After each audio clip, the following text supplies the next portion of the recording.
አከተማ ዓብይ ዓዲ ብሰንኪ ገፋ መናሰይ ወታደራዊ ግጭት ከም ዝተላዓለ በትኩን ዝቆሰሉ ከም ዘለውን ተሓቢሩ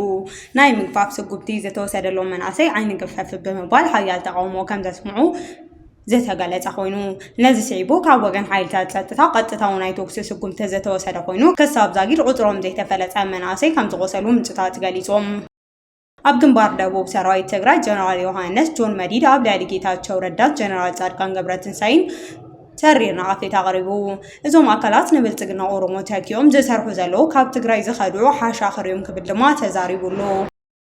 ኣብ ውሽጢ ኢትዮጵያ መረፃ ንክካየድ ዕግርግር ንምፍጣር ኣብ ሻዕብያ ዝምራሕ ሓይሊ ዕማም ከም ዝተበተነ ተገሊጹ እዚ ህዝባዊ ዕግርግር ንምልዓል በሚስጥር ተወዲቡ ዝንቀሳቐስ ዝነበረ ሓይሊ ከካይዶ ዝሓሰበ ኩሉ ኣኽቢታት ሰላማዊ ሰልፍታት ጠጠው ኢሎም ከም ዘለዉ ተፈሊጡ ኢትዮጵያ ንሶማሊላንድ ሃገራዊ ኣፍልጦ ንምሃብ ትዳልዎ ከም ዘላ ዲፕሎማሲያዊ ምንጭታት ገሊጾም እዚ ውሳነ እዚ ድማ ብሃገር ኤርትራን ግብፅን ሶማልያን ሓያል ተቃውሞ ከም ዝተላዓለ ተሓቢሩ ኣሜሪካ ንኣምባሳደር ኢናን ሓዊሱ ኣብ ልዕሊ 9 ውልቀ ሰባት ማዕቀብ ኣንቢራ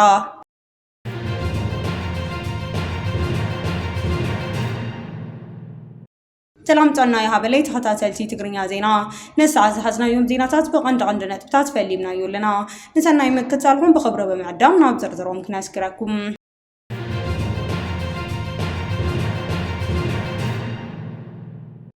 አከተማ ዓብይ ዓዲ በሰንኪ ገፋ መናሰይ ወታደራዊ ግጭት ከም ዝተላዓለ በትኩን ዝቆሰሉ ከም ዘለውን ተሓቢሩ ዕለት 14 ጉንበት 2018 ዓ.ም ኣብ ከተማ ዓብይ ዓዲ ኣባጊባ ተባሂሉ ኣብ ዝፍለጥ ከባቢ ኣብ መንጎ ወታደራዊ ኣርሚ ስሳን ዕደና ወርቂ ዘካይዱ ዝነበሩ መናሰያትን ግጭት ከም ዝተወልዐ ካብቲ ከባቢ ዝወፃ ሓበሬታ ቃሊዖም እቲ ወጥሪ ዝተላዓለ ሓይልታት ኣርሚ ስሳን ነቶም ኣብቲ ወርቂ ዝኣርዩን ዝፍሕሩን ዝነበሩ መናሰይ ብሓይሊ ንምግፋፍ ስጉምቲ ኣብ ዝወስድሉ እዋን እዩ እቶም ኣብ ጉድጓድ ወርቂ እንዳፋርሑ ከለዋ handawatawi ናይ ምግፋፍ ስጉምቲ ዝተወሰደሉ መናሰይ ዓይኒ ግፈፍን ብምባል ሓያል ተቃውሞ ከም ዘስምዑ ተፈሊጡሎ ነዚ ሲዒቡ ካብ ወገን ሓይልታት ጸጥታ ቀጥታው ናይ ተኩስ ስጉምቲ ዝተወሰደሎም ኮይኑ ብውሕዱ 3 ሰባት ጥይት ከም ዝተተኮሰሎም በዚ ምክንያት ድማ ከሳብ ዛጊድ ቁጥሮም ዘይተፈለጡ መናሰይ ከም ዝቆሰሉ ምንጭታት ገሊጾም ነዚ ፍጻመ ወታደራዊ ጸጥታ ሲዒቡ እቶም ዝበዝሑ መናሰይ ካብቲ ቦታ ሃዲሞም ከም ዘብለጡ ክግለጽ ከሎ እቲ ግጭት ግን ናብ ክልተ ኣውጎንጭ ተቀይሩ እዩ በዚ ዝተወልዐ ግርግር ምክንያት ካብቶም ናይ ተኸባቢ መናሰይ ጥራይ ዘይኮነ ካብ ኣባላት ኣርሚ 60 እውን ዝተወቅዑን ዝቆሰሉን ከም ዘለዉ ጸብጻባት ይረድእ ኣብቲ ቦታ ተገፊፎም ዘለዉ መናሰያት ናብ ካልእ ቦታ ንምጓዝ ሓይልታት ጸጥታ መካይን ጸዊዖም ይዳለው ምህላዎም ተገሊጹሎ እዚ ፍጻመ እዚ ኣብቲ ከባቢ ዘለዉ ሰብኣዊ ጸጥታ ውጥረት ናብ ዝገደደ ብርኪ ከየምርሕ ናብቲ ከባቢ ህዝቢ ዓብይ ስጋት ፈጢሩ ይርከብ ሕወሓት ዝመርሖ መንግስቲ ትግራይ ኣብ ዝተፈላለዩ ከባቢታት ገፋ መናሰይ ብጽዑቕ መንገዲ ይሳልጥ ከም ዘሎ እንዳተገለጸ ይርከብ ብተመሳሳሊ ኣብ ከተማ ሽረ ብርክት ዝበሉ መናሰያት ተገፊፎም ናብ ታዕሊም ይወሰዱ ከም ዘለዉ ካብቲ ከተማ ይወጹ ዘሎ ሓበሬታታት ይረድኡ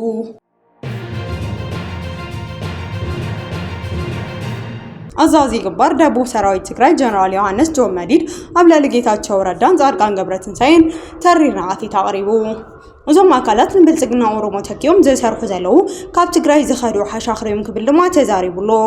ጀነራል ጆን መዲድ ካብ ትግራይ ዝኸድዑ ጀነራላት ፖለቲከኛታት ሰላም ትግራይ ይዘርጉ ኣለዉ ብምባል ተሪርና ኣፌት ኣሂቡ ጀነራል ጆን መዲድ ኣብ መብረሂኡ ጸላእቲ ህዝቢ ትግራይ ንህዝቢ ትግራይ ብቐጥታ ውግእ ከጥፍኡ ብዘይኽእልሉ ድሕሪ ምርዶም ህዝቢ ንስልጣን ጥቕማጥቕመን ኢሎም ሃገራዊ መንነቶም ዝሸጡ ባንዳታት ከም መሳርሒ ይጥቀመሎም ምህላው ኣቃሊዑ ንናይ ብልጽግና ኦሮሞ ተኪኦም ካረ ብልጽግና ኮይኖም ዝሰርሑ ዘለዉ እዞም ካብ ትግራይ ዝኸድዑ ዘመረቱ ጀነራላትን ፖለቲከኛታትን ብምባል ድማ ብሰንኪ ፖለቲካዊ ኣፈላላይ ሕወሓት ናብ ኣዲስ ኣበባ ንዝተሰጎጉ ኣመራርሓ ትግራይ ኸሲሱ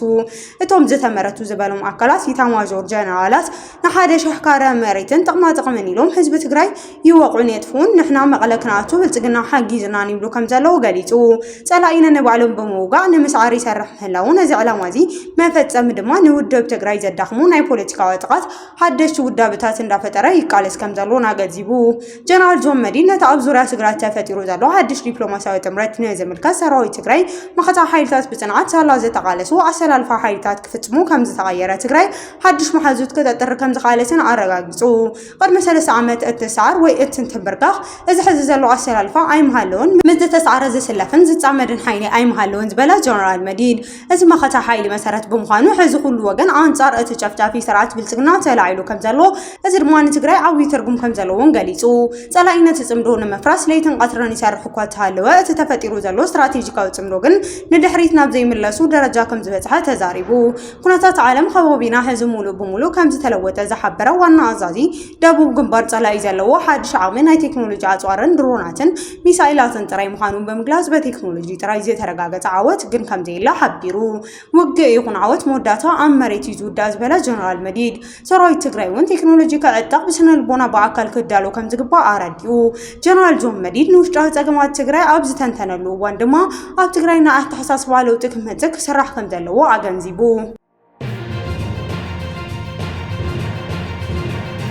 ኣብ ውሽጢ መረፃ ንክካየድ ዕግርግር ንምፍጣር ኣብ ሻዕብያ ዝምራሕ ሓይሊ ዕማም ከም ዝተበተነ ተገሊጹ እዚ ህዝባዊ ዕግርግር ንምልዓል በሚስጥር ተወዲቡ ዝንቀሳቐስ ዝነበረ ሓይሊ ከካይዱ ዝሓሰበ ኩሎም ኣኺባታት ሰልፍታትን ጠጠው ኣቢሉ ከም ዘሎ ተፈሊጡ ካብ ውሽጢ ኢትዮጵያ መረፃ ከይካየድ ንምዕቃፍ ህዝባዊ ዕግርግር ንምልዓል በሚስጥር ብግልጽ ተወዲቡ ዝንቀሳቐስ ዝነበረ ሓይሊ ዕማም ሙሉእ ብሙሉእ ከም ዝተበተነ ምንጭታት ይገልጹ ኣለዉ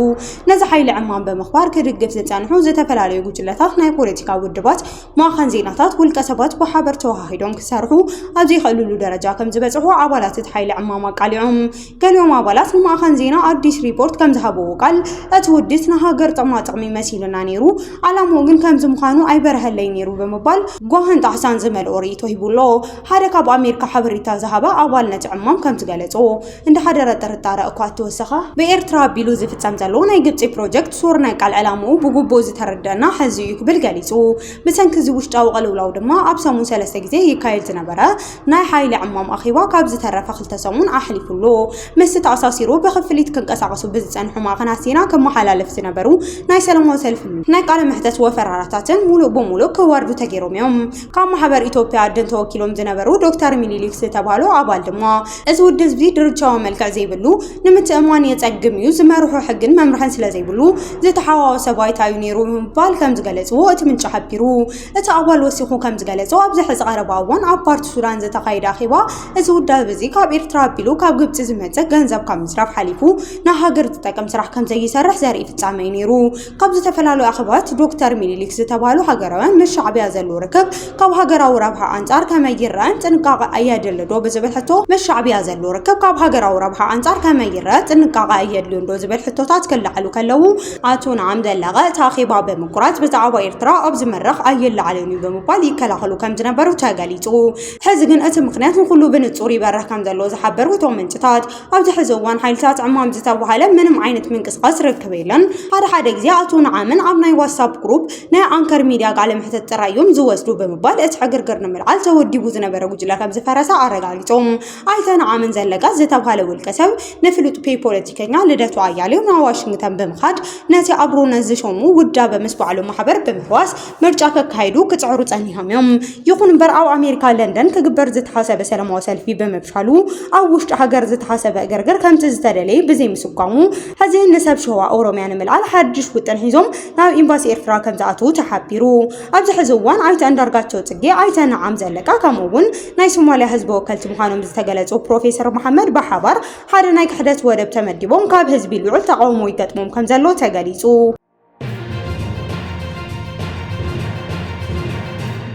ናብ ፈረንሳይ ክጥረዙ ዝተወሰነሎም ኤርትራውያን ስደተኛ ኣብ ቤት ማእሰርቲ እንግሊዝ ፈተና ቅትላት ከም ዝተገበረ ተሓቢሩ ኣብ ዓዲ እንግሊዝ ተጠሪዙ ናብ ፈረንሳይ ክስደድ ተባሂሉ ትኬት ተቆሪጹሉ ዝነበረ ሓደ ኤርትራዊ ስደተኛ ኣብ ዘለዎ ቤት ማእሰርቲ ርእሱ ናይ ምቕታል ሓደገኛ ፈተና ከም ዝነበረ ተፈሊጡሎ ጋዜጣ ዘ ጋርዲያን ከም ዝጸብጸቦ እዚ ኤርትራዊ ስደተኛ እዚ ኣብ መንጎ ክልቲአን ሃገራት ዘሎ ዋን ኢን ዋን ኣውት ዝብል ናይ ስደተኛታት ምቅያር ፕሮግራም መሰረት እዩ ናብ ዓዲ እንግሊዝ ዝስጎግ ናብ ፈረንሳይ ክኸይድ ተወሲኑሉ ነይሩ ካብ ዓዲ እንግሊዝ ተሰጊጉ ናብ ፈረንሳይ ክኸይድ ተወሲኑሉ ነይሩ እንተኾነ ግን ኣብ ቤት ማእሰርቲ ኮይኑ ዝጓዓዘላ መዓልቲ እንዳተጸበየ ኣብ ዝነበረሉ እዋን ዓርሱ ናይ ምጥፋእ አንደበታዊ ስጉም ተወሲዱ ምስኡ ብሓባር ተኣሲሮም ዘለዉ ሰባት ከም ዝገለጽዎ እዚ ኤርትራውያን ስደተኛ እዚ ናብራ ፈረንሳይ እንተደኣ ተመሊሱ ከቢድ ሓደጋን ስቃይን ከጋጥሞ ከም ዝኽእል ብምስጉኡ እዩ ነብሱ ንምጥፋእ ፈቲኑ ነዚ ዘጋጠመ ህጹጽ ሓደጋ ሲኢቡ ድማ ንዕኡ ንምስጓግ ተቆሪጹ ዝነበረ ናይ ኣውሮፕላን ቲኬት ሙሉእ ብሙሉእ ከም ዝተሰረዘ ተገሊጹሎ ኣብዚ ሕዚ እዋን እቲ ሓደገኛ ተመሳሳሊ ሓደጋ ኣብ ልዕሊ ርእሱ ከይበጽሕ ብካቴና ተኣሲሩ ጽኑዕ ሓለዋ ናይ ቀረባ ክትትል ይግበረሉ ከም ዘሎ እቲ ጸብጻብ ይረድእ እዚ ኤርትራዊ ስደተኛ ናብ ፈረንሳይ ተጠሪዙ ክላኣኽ ዝተወሰነሉ ምክንያት ዓዲ እንግሊዝን ፈረንሳይ ኣብ መንጎ ዝግበር ስምምዕነት ስዒቡ እዩ በዚ ስምምዕነት መሰረት ዓዲ እንግሊዝ ካብ ፈረንሳይ ንእሽተይ ጀልባ ባሕሪ ሰጊሩ ዝኣተወ ሓደ ቆቧ ጠያቂ ናይ ፈረንሳይ ክትምለስ ከለኻ ፈረንሳይ ብወገና ብጀልባ ናይ ምስጋር ፈተነ ዘይገበረ ካልእ ሓደ ስደተኛ ብዘይሕጋዊ መንገዲ ናብ ዓዲ እንግሊዝ ተሰድድ በዚ መሰረት ካብ ዝሓለፈ 8 ኣዋርሕ ጥራይ 605 ስደተኛታት ካብ ዓዲ እንግሊዝ ናብ ፈረንሳይ ተመሊሶም ክለኣኹ ከለዉ 581 ስደተኛ ድማ ካብ ፈረንሳይ ናብ ዓዲ እንግሊዝ ክኣትዉ ኺኢሎም ኣለዉ ክልቲአን ሃገራት ነቲ ስምምዕነት ዝገበራ ካብ ፈረንሳይ ናብ ዓዲ እንግሊዝ ንእሽተይ ጀላቡ ዝገብራ ኣዝዩ ሓደገኛ ናይ ባሕሪ ምስጋር ደው ክብል ብምሕሳብ እዩ ይኹን እምበር እዚ ፖሊሲ እዚ ምስጋር ክዓግቶ ከም ዘይከኣለ ዝሓበሩ ተዓዘብቲ ኣብ ዝሓለፉ ሰሙናት ጥራይ ብሰለስተ ጀልባታት ዝተሳፈሩ 196 ስደተኛ ነቲ መስመር ሰጊሮም ዓዲ እንግሊዝ ከም ዝኣተዉ ጸብጻባት የረድኡ ኢትዮጵያ ንሶማሊላንድ ሃገራዊ ኣፍልጦ ንምሃብ ትዳሎ ከም ዘላ ዲፕሎማሲያዊ ምንጭታት ገሊጾም እዚ ውሳነ እዚ ብሃገር ኤርትራ ብግብፂ ሶማልያ ሓያል ተቃውሞ ከም ዘላለ ተሓቢሩ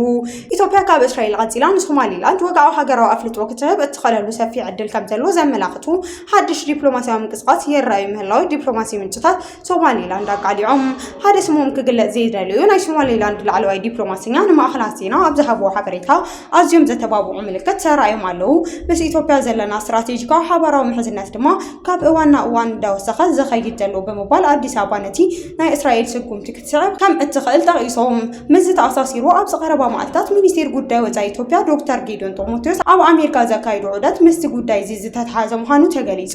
ሶማሊላንድ ካብ ሶማልያ ተገንፂላ ናጻነት ዘወጀትሉ መበል 35 ዓመት ምስረታ በዓል ኣብ ዝሓለፈ ሶኒ 10 ጉንበት 2018 ዓ.ም ድሕሪ ምኽባራ ኣብ ዞባ ቀርኒ ኣፍሪካ ዝነበረ ፖለቲካዊ ቆላሕታ ናብ ኣዲስ ኣበባ ዜሩ ይርከብ እቲ ኩነታት እዚ ድማ ኢትዮጵያ ንሶማሊላንድ ብወግዓ ኣፍልጦ ንምሃብ ካልእ ሃገር ክትኸውን ትኽእል ዶ ዝብል ክሳብ ሕዚ መዕለቢ ዘይተረኸበ ሕቶ ዳግማይ ከም ዝለዓል ገይርዎሎ እዚ 2016 ዓ.ም ኣብ መንጎ ኢትዮጵያ ሶማሊላንድ ዝተፈረመ ናይ ምርድዳእ ሰነድ ስዒቡ ተፈጢሩ ዝነበረ ወታደራውን ፖለቲካውን ምንቕራሕ ድሕሪ ምዝሓሉ እቲ ጉዳይ ዝተረሳዐ ይመስል እኳ ተነበረ ሕዚ ዝተጀመሩ ሓድሽ ዲፕሎማሲያዊ ምንቅስቓሳት ከም ዘለዉ ተገሊጹ ብፍላይ ኣብ መስመር መተሓላለፊ ቀይሕ ባሕሪ እንዳገደደ ብዝመጽእ ዘሎ ጂኦ ፖለቲካዊ ንሕንሕ ኢትዮጵያ ድልዱል ናይ ባሕሪ በር ንምርካብ እተካይዶ ዘላ ተደጋጋሚ ጻዕሪ እቲ ጉዳይ ዳግማይ ንክባራ ምክንያት ኮይኑ ይርከብ ኣብዚ ሕዚ እዋን ኢትዮጵያ ብሓፂር ግዜ ውሽጢ ኣፍልጦ ከም እትህብ ዘርኢ ወግዓዊ መግለጺ ካብ ኣዲስ ኣበባ ኣይተውሃወን ሚኒስቴር ጌዲዮን ጢሞቴዎስ ኣብ ዋሽንግተን ዘካይዶ ዘተታት ኢትዮጵያ ብሰንኪ ዞባዊ ተቃውሞታ ደስኪላቱ ዝነበረ ስትራቴጂካዊ ኣማራጺ ዳግማይ ትግምግም ከም ዘላ ዘመላኽት ምዃኑ ይግምቱ ኢትዮጵያ ንጉዳይ ሶማሊላንድ ንግዚኡ ዘደናግዕቶ ኣብ እዋን ዝነበረ ዲፕሎማሲያዊ ክሳራ ጸቕጣ ኣዝዩ ልዑል ስለዝነበረ ምዃኑ ይግለጽ እንተኾነ ግን እቶም መሰረታዊ ሕቶ ማለት እውን ኢትዮጵያ ተካይዶ ዘላ ናይ ባዕላ ዝኾነ ውሑስ ናይ ባሕሪ በር ናይ ምርካብ ጉዳይ መዝውን መዕለቢ ከይረኸበ ቀፂሉሎ ቀዳማይ ሚኒስቴር ኣብይ ኣሕመድ ልዕሊ 120 ሚልዮን ህዝቢ ንዘለዎ ሃገር ኣፍ ደገ ባሕሪ ምርካብ ናይ ህልውና ሃገራዊ ረብሓ ጉዳይ ምዃኑ ብተደጋጋሚ ክትገልጸን ኢሃያ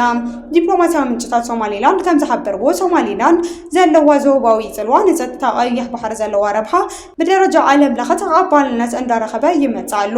ካብቲ ምስ ሶማሊላንድ ዘሎ ታሪካዊ ምትእስሳር ሶማሊላንድ ካብ እስራኤል ቀጻሊ ንኢትዮጵያ ዝለዓለ ዋጋ ዘለዎ ቀዳማይ ኣፍልጦ ክትህባ እትኽእል ሃገር ጌራ እያ እትሪኣ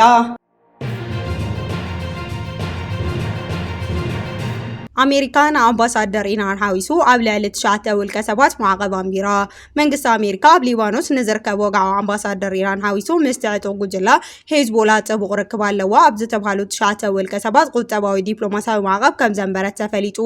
እቶም ማዕቀብ ዝተነበረሎም ውልቀ ሰባት ዕጡቕ ጉጅላ ሄዝቦላ ዕጥቁ ከይፈትሕ ብምግባር ንዕኡ ብምሕጋዝን ኣብ መላእ ዞባ ማእኸላይ ምብራቕ ሰላምን ምርግጋእን ንምዝራግ ኣብ ዝዓለመ ስራሕ ተዋፊሮም እዮም ብምባል ተኸሲሶም ኣለዉ ሚኒስቴር ገንዘብ ኣሜሪካ ኣብ ዘውፅኦ መግለጺ ሰበስልጣን ኣብ ውሽጢ ፓርላማ ሊባኖስ ሚኒስቴር ምክልኻል ማሕበር ጸጥታ እቲ ሃገር ብምእታው ሄዝቦላ ኣብ ተወሰንቲ ዝኾኑ ሃገራዊ ትካል ሊባኖስ ዘለዋ ጽልዋ ቁጽጽርን ክተስፍሕ ገይርዋ እዩ ብምባል ከሲሶም ኣለዉ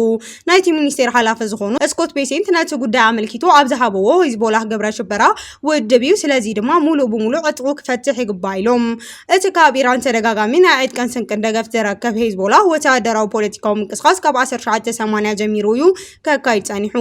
ኣሜሪካ ሃገር ዓረብ ነዚ ጉጅለ ከም ግብረ ሽበራ ጉጅለ ጌረን ከም ዝፈረጀው ይፍለጥ። ሂዝቦላህ ኣብ 1983 ዓ.ም ኣብ ልዕሊ ኤምባሲ ኣሜሪካ ማዕስከር ሓይሊ ባሕሪ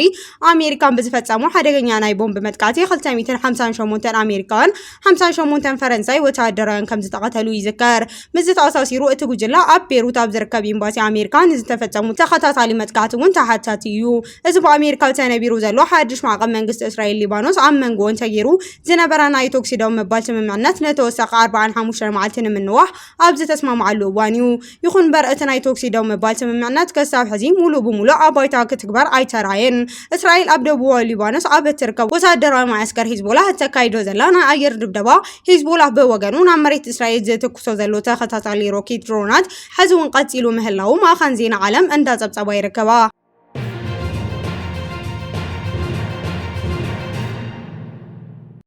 ክቡራትን ፍትዋትን ተኸታተልቲ ዜናታትና ነዚ ሰዓት ዘዳለናዮም ሓድሽ መባለታትን እዋናዊ ሓበሬታታትን ኣብዚ ዛዚምና ኣለና። ንምክትታልኩም ነመስግን።